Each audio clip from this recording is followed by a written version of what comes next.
एक बात बोलूं, अगर आप सब सहमत हो तो कमेंट जरूर करें। कोई भी दोस्ती, कोई भी रिश्ता तब तक खराब नहीं होता जब तक आप आपस में लड़ते रहें। जैसे कि अगर हम दो दोस्त आपस में लड़ रहे हैं तो हम दोनों में दरार नहीं आएगी। दरार उस दिन आना शुरू हो जाता है जब तीसरा सलाह देने लगता है उसके बीच में, कोई बाहर वाला उसमें सलाह देने लगता है बीच में। और इतिहास गवाह है कि इतना बड़ी सोने की लंका जल गई, भले वो धर्म अधर्म रहा हो, लेकिन अगर विभीषण ने रावण को मारने का राज न बताया होता, विभीषण वहां से हनुमान जी को रास्ता नहीं दिखाया होता, तो कहानी कुछ और बढ़ती। बाकी अधर्म हारता है, धर्म जीतता है, लेकिन शायद तब कुछ और बात ही होती। और इतना बड़ा अयोध्या, भगवान राम को वनवास हो गया, सीता जी का वनवास हो गया, उनके बच्चे वन में ही पैदा हुए, क्योंकि तीसरे ने कमेंट किया। कैकेयी के साथ मंथरा आई थी, जो कि बाहर की थी, उस खानदान की नहीं थी। उसने कैकेयी का मन भरा था, उसने सलाह दिया था। इतना बड़ा महाभारत हो गया क्योंकि शकुनी ने कान भरा था। उस खानदान का कोई नहीं होता, शकुनी ने कान भरा था कि दुर्योधन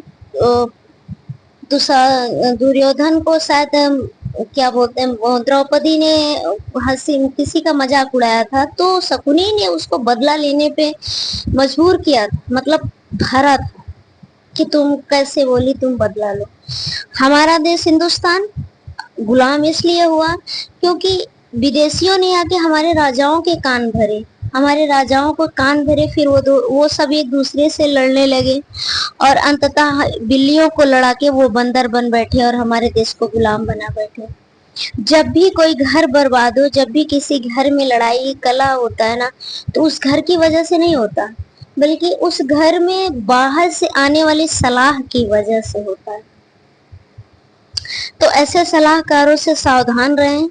अपने घर की बात अपने घर में रखें, अपने घर में ही लड़ें झगड़ें जो मनाए कर, लेकिन बाहर वाले को एंट्री ना दें। वो कोई भी हो सकता है, आपके ससुराल वाले हो सकते हैं, लड़की के मायके वाले हो सकते हैं, बहन हो सकती है, भाई हो सकता है, बुआ हो सकता है, कोई भी हो सकता है। कोई भी ना घुसे जब तक की बात ओवर ना चली जाए। ओवर का मतलब कि कोई एकाएक गलत ना कर रहा हो। जैसे कभी कभी बोलना भी जरूरी हो जाता है, क्योंकि कुछ ससुराल वाले लड़कियों के साथ बहुत अत्याचार करते हैं और कुछ लड़कियां ससुराल वालों के साथ भी बहुत अत्याचार करती हैं, तो वहां बोलना उचित हो जाता है। और जब भी बोले तो चोरी से ना बोलें, उसको आके उनके घर के सामने बोलें कि आपके घर में ये गलत हो रहा है, तब तो उचित है। अगर चोरी चोरी किसी ने कान भरना शुरू किया तो बर्बादी निश्चित है, 100% निश्चित है, वो किसी का भी। आज अमिताभ बच्चन जी के घर में भी दरार पड़ गई है, क्योंकि पहले श्वेता बच्चन का इतना ज्यादा उस घर में आवागमन नहीं था। अब श्वेता बच्चन जब से ज्यादा उस घर में इन्वॉल्व में हो गई, तब से उनके घर में भी लड़ाई होने लगी। सबके घर में हो रही, कुछ का खुल के सामने आ जा रहा है, कुछ का बंद भी। तो इस बात का आप सब ध्यान रखें। और दोस्ती इतनी गहरी होनी चाहिए कि दोस्त क्या चाह रहा है क्या नहीं चाह रहा है उसका बिना कहे सब कुछ एहसास हो जाना चाहिए। मैंने भी किसी से बहुत अच्छी खासी दोस्ती की है और मैं बिना जाने, हाँ मुझे एहसास है कि उनको क्या कष्ट है क्या नहीं कष्ट है। मैं दिल से दुआ कर रही हूँ कि प्लीज भगवान उनकी इच्छा पूरी करे, जल्दी पूरी करे। Thank you. Please like share subscribe my channel. आप सब हमारा सपोर्ट करें। धन्यवाद।